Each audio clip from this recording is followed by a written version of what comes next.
Visakha economic region అభివృద్ధి ప్రణాళికలపై AP ప్రభుత్వం దృష్టి సారించింది. వివిధ రంగాల్లో కీలకమైన ప్రాజెక్టుల ద్వారా ఏకంగా 9,50,000 కోట్ల పెట్టుబడుల్ని ఆకర్షించడమే లక్ష్యంగా వీఈఆర్ ప్రాజెక్ట్ కి రూపకల్పన చేసింది. ఇందులో ప్రభుత్వ రంగం నుంచి 3.5 లక్షల కోట్లు, ప్రైవేటు రంగం నుంచి 5.5 లక్షల కోట్లు రాబట్టేలా కార్యాచరణ సిద్ధం చేస్తోంది. సూక్ష్మ స్థాయి ప్రణాళికతో విశాఖ పరిధిలోని ప్రతి ప్రాంతాన్ని, ప్రతి రంగాన్ని పరిగణలోకి తీసుకుని విశాఖ ఎకనామిక్ రీజియన్ ని సమగ్రంగా అభివృద్ధి చేయబోతోంది.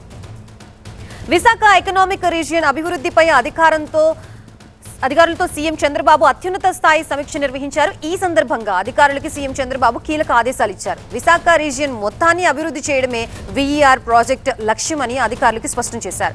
ఏఐ డేటా సెంటర్ల ఎకోసిస్టమ్, పోర్ట్ ఆధారిత పరిశ్రమలు, tourism, hydrogen, clean tech energy రంగాలపై దృష్టి సారించాలన్నారు. మూలపేట పోర్టు నుంచి రాజమహేంద్రవరం అఖండ గోదావరి ప్రాజెక్టు వరకు వీఈఆర్ లో భాగమేనని తెలిపారు. వివిధ ప్రాజెక్టుల అనుసంధానంతో విశాఖ ఎకనామిక్ రీజియన్ అభివృద్ధి చేయాలన్నారు సీఎం చంద్రబాబు. 4 రోజుల క్రితం భోగాపురం ఎయిర్పోర్ట్ ప్రారంభోత్సవంలో విశాఖ ఎకనామిక్ రీజియన్ అభివృద్ధిపై ప్రధాని మోదీ కీలక వ్యాఖ్యలు చేశారు. విశాఖ ఎకనామిక్ రీజియన్ పై ఆయన ఏమన్నారో ఒకసారి చూద్దాం.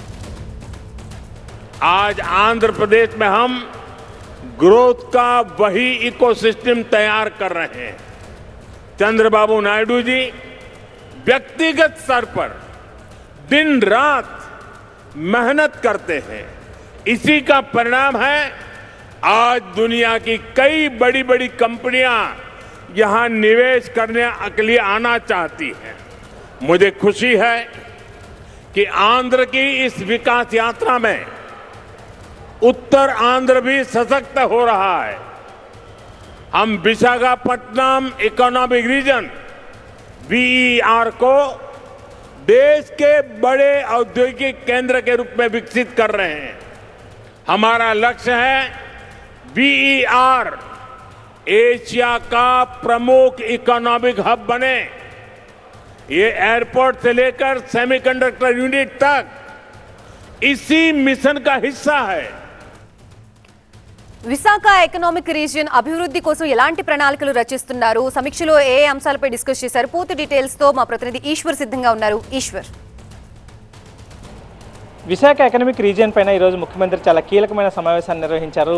ఇప్పటి వరకు విశాఖని కేవలం ఒక నగరంగానే చూస్తూ వస్తున్న కేంద్ర రాష్ట్ర ప్రభుత్వాలు ఇప్పుడు ఒక ఆర్థిక రీజియన్గా దాన్ని భావిస్తోంది. శ్రీకాకుళం నుంచి రాజమహేంద్రవరం వరకు, అంటే దాదాపుగా ఉన్న తూర్పు తీరం మొత్తాన్ని పెద్ద ఎత్తున ఒక ఎకనామిక్ కారిడార్గా డెవలప్ చేయాలన్న ఉద్దేశంతో ముందుకు వెళ్తుంది. దీనికి తోడు ఇటీవల భోగాపురం విమానాశ్రయం ప్రారంభోత్సవానికి వచ్చిన ప్రధానమంత్రి విశాఖకు ఉన్న అవకాశాలని ఆయన ఉటంకిస్తూ ఆయన చేసిన ప్రకటన చాలా కీలకమైనదిగా భావించాల్సిన నేపథ్యం. ఎందుకంటే అప్పుడు విశాఖ కేవలం ఒక నగరంగానే కాకుండా భోగాపురం ఎయిర్పోర్టు ఇటు లాజిస్టిక్స్ హబ్గా మారిపోతుంది. అలాగే మిగతా వాటికి సంబంధించి అనేక కీలకమైన లాజిస్టిక్స్కి సంబంధించి కావచ్చు, లేకపోతే అక్కడున్న గూగుల్ డేటా సెంటర్ లాంటి డేటా సెంటర్ల హబ్గా పెద్ద ఎత్తున డేటా సెంటర్లు కూడా అక్కడికి వస్తున్న నేపథ్యం. మిగతా టెక్నాలజీకి సంబంధించి కావచ్చు, లేకపోతే మౌలిక సదుపాయాలకు సంబంధించి వీటికి కీలకమైన హబ్గా అక్కడ మారే అవకాశం ఉంది. అదే సమయంలో పోర్టులు ఉన్నాయి, మిగతా కనెక్టివిటీ సంబంధించి రైల్ కనెక్టివిటీ ఉన్న నేపథ్యం కాబట్టి వీటన్నిటిని అనుసంధానించడం ద్వారా అక్కడ టూరిజాన్ని, మిగతా పరిశ్రమలకు సంబంధించిన వాటిని, టెక్నాలజీకి సంబంధించిన వాటిని,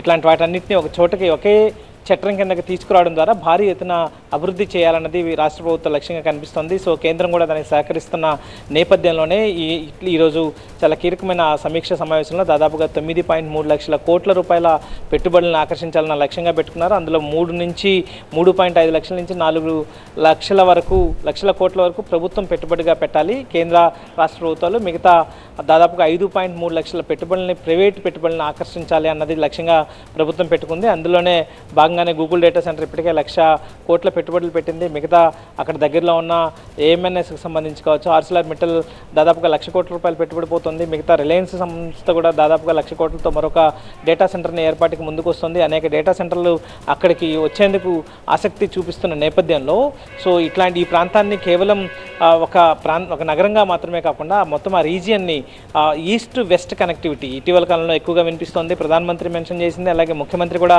మెన్షన్ చేసినట్టుగా ఇక్కడ తూర్పు తీరాన్ని పశ్చిమ ప్రాంతంలోని వేగంగా ఉన్న కనెక్టివిటీ ఉన్న ప్రాంతాలకి రైలు రోడ్డు కనెక్టివిటీకి సంబంధించి కావచ్చు, అక్కడ ఉన్న పోర్టులకు సంబంధించి వాటిని పెద్ద ఎత్తున అనుసంధానించడం ద్వారా ఒక అభివృద్ధి మంత్రాన్ని ముందుకు తీసుకెళ్లాలనేది ప్రభుత్వ లక్ష్యంగా కనిపిస్తోంది. అందుకనే కీలకమైన 4 ఎయిర్పోర్ట్లు ప్రధానంగా ఇప్పుడున్న రాజమండ్రికి సంబంధించి కావచ్చు, కాకినాడలో ఒక ప్రతిపాదిత గ్రీన్ఫీల్డ్ ఎయిర్పోర్ట్ నిర్మించాలన్న ప్రతిపాదన విశాఖ ఎకనామిక్ రీజన్ మాస్టర్ ప్లాన్లో ఉంది. అదే సమయంలో ఇక్కడ సంబంధించి విశాఖపట్నంకు సంబంధించిన ఎయిర్పోర్ట్ ఒకటి నేవీ ఎయిర్పోర్ట్ అయినప్పుడు కూడా దాన్ని అవసరానికి వాడుకునే అవకాశం ఉంది. అదే సమయంలో మిగతా భోగాపురం ఎయిర్పోర్ట్ కొత్తగా కన్స్ట్రక్ట్ అయింది. మిగతా అవసరమైతే పలాస్లో కూడా ఒక ఎయిర్పోర్ట్ నిర్మించాలన్న లక్ష్యంతో ప్రభుత్వం ముందుకు వెళ్తుంది. సో ఇన్ని ఒకవైపు 4 ఎయిర్పోర్ట్లు, అలాగే 3 పోర్టులు ఉన్నాయి.